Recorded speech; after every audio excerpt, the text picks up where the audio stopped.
Bonjour à toutes et à tous. Dans cette nouvelle vidéo, nous allons voir les fonctions somme et moyenne. Mais avant de commencer, si vous tapez vos fonctions et qu'ils sont en anglais, il faut vérifier le paramétrage en faisant ceci. Vous verrez au niveau du fichier, vous cliquez sur Fichier, vous allez en bas, Paramètres, vous cliquez sur Paramètres et vous allez voir cette page qui s'affiche. Vous venez en bas à votre gauche, vous allez voir langue d'affichage de points français.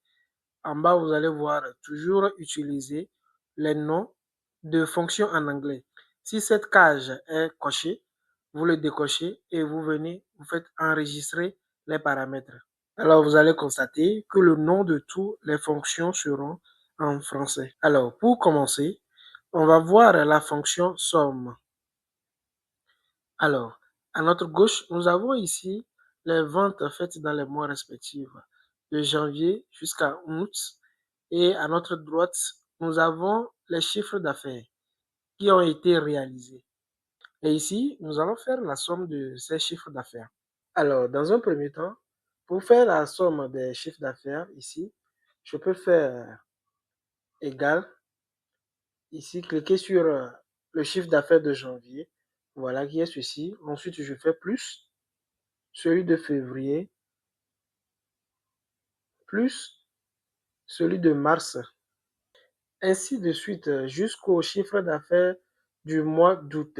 Voici la valeur que nous avons ici. Cette méthode est très longue et ne permet pas de gagner en temps. Alors, nous allons utiliser la fonction somme pour aller très vite. Alors, je viens ici, je mets égal. Ensuite, je mets somme.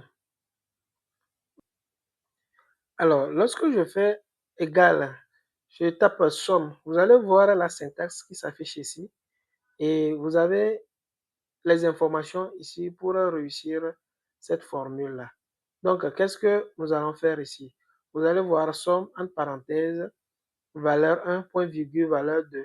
La valeur 1, c'est le chiffre d'affaires du mois de janvier. Valeur 2, chiffre d'affaires du mois de février. Ainsi de suite jusqu'au mois d'août.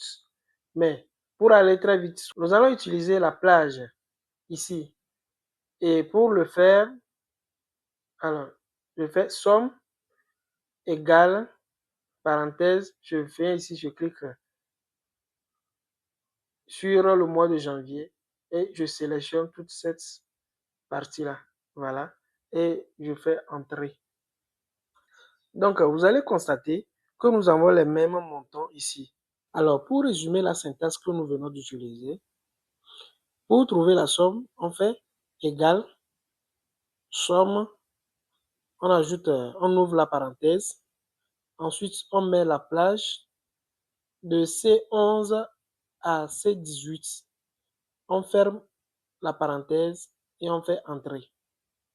Il faut également noter que si vous avez oublié le nom d'une formule et que vous voulez faire la recherche, vous venez à votre droite ici en haut, fonction, vous cliquez sur fonction, vous allez voir le nom de toutes les fonctions ici. Voilà, nous avons somme, moyenne, max, minimum. Ensuite, lorsque vous allez sur tous, vous allez voir plusieurs fonctions ici que vous pouvez utiliser pour... Alors, maintenant, nous allons passer à la seconde partie qui est la moyenne. Comment utiliser la fonction moyenne? Alors, nous avons notre chiffre d'affaires des mois respectifs ici. Et maintenant, pour calculer la moyenne de ces chiffres d'affaires-là, nous allons venir ici, nous allons mettre égal. Ensuite, nous allons mettre moyenne qui se trouve en haut. Je clique sur ça. Voilà. Maintenant, qu'est-ce que je fais? Je viens ici, je clique sur le chiffre d'affaires du mois de janvier. Je sélectionne toute cette partie jusqu'au mois d'août. Ensuite, je viens, je ferme la parenthèse et je fais entrer. Voilà notre moyenne ici. Alors, j'espère que cette vidéo vous sera utile.